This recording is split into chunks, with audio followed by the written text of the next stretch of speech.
बगुला और केकड़ा। एक वन प्रदेश में एक बहुत बड़ा तालाब था। हर प्रकार के जीवों के लिए उसमें भोजन सामग्री होने के कारण वहां नाना प्रकार के जीव, पक्षी, मछलियां, कछुए और केकड़े आदि वास करते थे। पास में ही बगुला रहता था, जिसे परिश्रम करना बिल्कुल अच्छा नहीं लगता था। उसकी आंखें भी कुछ कमजोर थीं। मछलियां पकड़ने के लिए तो मेहनत करनी पड़ती है, जो उसे खलती थी। इसलिए आलस्य के मारे वह प्रायः भूखा ही रहता।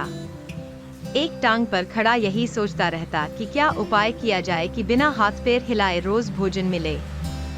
एक दिन उसे एक उपाय सूझा तो वह उसे आजमाने बैठ गया। बगुला तालाब के किनारे खड़ा हो गया और लगा आंखों से आंसू बहाने। एक केकड़े ने उसे आंसू बहाते देखा तो वह उसके निकट आया और पूछने लगा, मामा, क्या बात है, भोजन के लिए मछलियों का शिकार करने की बजाय खड़े आंसू बहा रहे हो?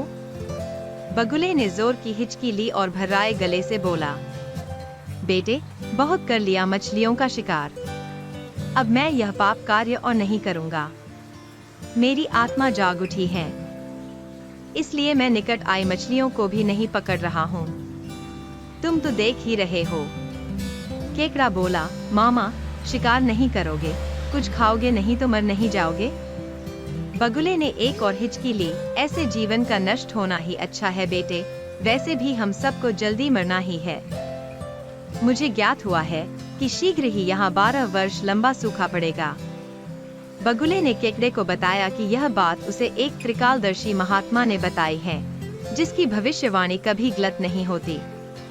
केकड़े ने जाकर सबको बताया कि कैसे बगुले ने बलिदान व भक्ति का मार्ग अपना लिया है और सूखा पड़ने वाला है। उस तालाब के सारे जीव, मछलियां, कछुए, केकड़े, बत्तखें व सारस आदि दौड़े दौड़े बगुले के पास आए और बोले, भगत मामा, अब तुम ही हमें कोई बचाव का रास्ता बताओ। अपनी अक्ल लड़ाओ, तुम तो महाज्ञानी बन ही गए हो। बगुले ने कुछ सोचकर बताया कि वहां से कुछ कोस दूर एक जलाशय है, जिसमें पहाड़ी झरना बहकर गिरता है। वह कभी नहीं सूखता। यदि जलाशय के सब जीव वहां चले जाएं, तो बचाव हो सकता है। अब समस्या यह थी कि वहां तक जाया कैसे जाएं। बगुले भगत ने यह समस्या भी सुलझा दी। मैं तुम्हें एक एक करके अपनी पीठ पर बिठाकर वहां तक पहुंचाऊंगा, क्योंकि अब मेरा सारा शेष जीवन दूसरों की सेवा करने में गुजरेगा। सभी जीवों ने गदगद होकर बगुला भगत जी की जय के नारे लगाए। अब बगुला भगत के पौबारा हो गई। वह रोज एक जीव को अपनी पीठ पर बिठाकर ले जाता और कुछ दूर ले जाकर एक चट्टान के पास जाकर उसे उस पर पटक कर मार डालता और खा जाता।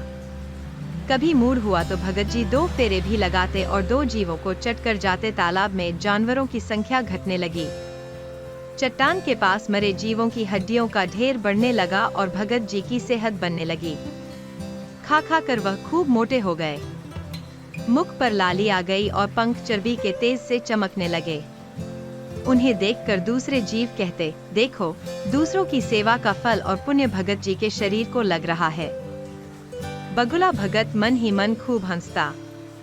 वह सोचता कि देखो, दुनिया में कैसे कैसे मूर्ख जीव भरे पड़े हैं, जो सबका विश्वास कर लेते हैं। ऐसे मूर्खों की दुनिया में थोड़ी चालाकी से काम लिया जाए तो मजे ही मजे हैं। बिना हाथ पैर हिलाए खूब दावत उड़ाई जा सकती है। संसार से मूर्ख प्राणी कम करने का मौका मिलता है। बैठे बिठाए पेट भरने का जुगाड़ हो जाए तो सोचने का बहुत समय मिल जाता है। बहुत दिन यही क्रम चला। एक दिन केकड़े ने बगुले से कहा, मामा, तुमने इतने सारे जानवर यहाँ से वहाँ पहुँचा दिए, लेकिन मेरी बारी अभी तक नहीं आई।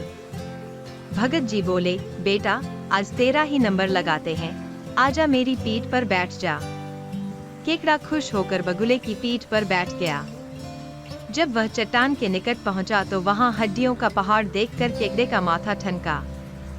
वह हकलाया, यह हड्डियों का ढेर कैसा है? वह जलाशय कितनी दूर है, मामा? बगुला भगत ठान ठान करके खूब हंसा और बोला, मूर्ख, वहां कोई जलाशय नहीं है। मैं एक एक को पीठ पर बिठाकर यहाँ लाकर खाता रहता हूँ। आज तू मरेगा।